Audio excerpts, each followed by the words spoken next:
প্রতিদিন ইফতারিতে একই ধরনের খাবার খেতে একদমই ভালো লাগে না। প্রতিদিন তো ভাজা পোড়া ফল ফ্রুটস থাকে। তো আজকে ভাবলাম নতুন কিছু তৈরি করি।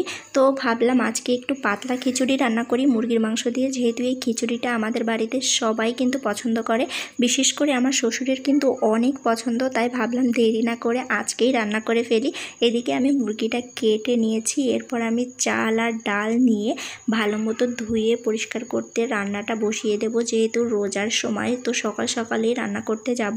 তো আমি চলে আসছি বিকালবেলা রান্না করার জন্য। এখানে চাল ডাল ধুয়ে আমি এখন রাইস কুকারে বসিয়ে দেব।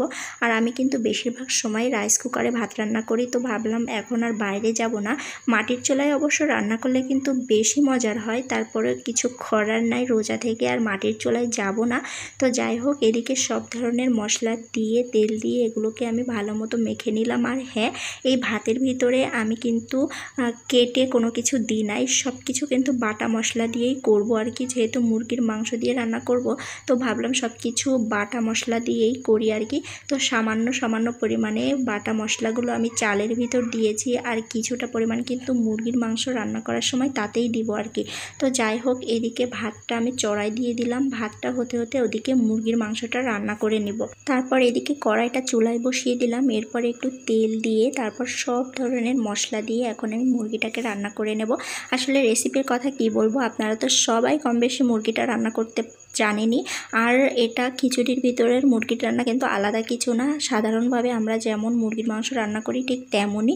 তো আমি কিন্তু নতুন করে কোনো রেসিপি বলবো না, যেহেতু আমি কিন্তু পাকা রাঁধুনিও না। আমি নিজেই ভালো রান্না করতে পারি না, যতটুকু যা পারি ততটুকু নিজের চলে এই আর কি। যাই হোক, কেউ কিছু মনে করবেন না। আর কেউ যদি নতুন ধরনের কোনো রান্নার টেকনিক জেনে থাকেন তাহলে সেটাও আমাকে অবশ্যই জানাবেন, আমি অন্তত একটু শিখতে পারবো। তো এদিকে আমি মুরগির মাংসগুলো মশলার ভিতরে দিয়ে এখন আস্তে আস্তে জাল করে ঢেকে ঢেকে ভালো মতো কিন্তু রান্না করে নেব। তো রোজার মাসে ইফতারিতে এমন খাবার খেতে কে কে পছন্দ করেন অবশ্যই জানাবেন। আমি কিন্তু বিয়ের আগে এগুলো খেতাম, মানে আমার বাবার বাড়িতে কিন্তু ইফতারিতে এগুলো রান্না করে খাওয়া হতো।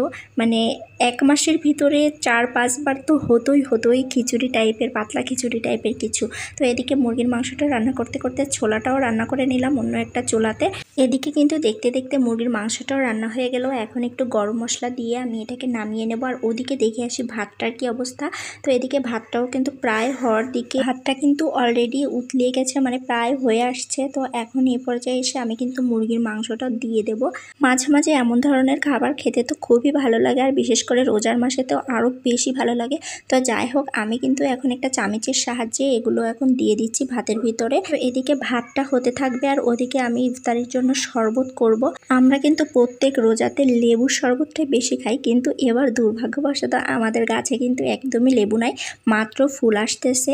তবে রোজার পরে ইনশাল্লাহ খাবো, অনেক গরম পড়বে যখন তখন খাওয়া হবে। কিন্তু দুর্ভাগ্য, আমরা রোজার মাসে কিন্তু গাছের লেবু খেতে পারতেছি না। তো যাই হোক, এখন এই ট্যাংটা গুলিয়ে নিচ্ছি আমি। আসলে এক একটা শরবতের এক একটা স্বাদ, লেবুরটা আলাদা আবার ট্যাঙ্কের স্বাদ আলাদা। তো যাই হোক, এদিকে আবার খেজুর, শশা, তরমুজ সব কিছু রেডি করে নিয়েছি। বললাম না যে আজকের ইফতারিতে কোনো ভাজা পোড়া থাকবে না, জাস্ট তরমুজ, শশা, খেজুর আর খিচুড়ি আর একটু শরবত, এতটুকুতে হয়ে যাবে। তো এদিকে আমার রান্না বান্না শেষ, ইফতারিও গোছানো শেষ। এখন কিন্তু সবার প্লেটে প্লেটে করে বেড়ে নেব আর ঠান্ডা করতে দেব। যেহেতু আজান দিলেই গরম গরম খাওয়া যাবে না, তো আজানের আগেই কিন্তু এটা আমি রেডি করে নেব।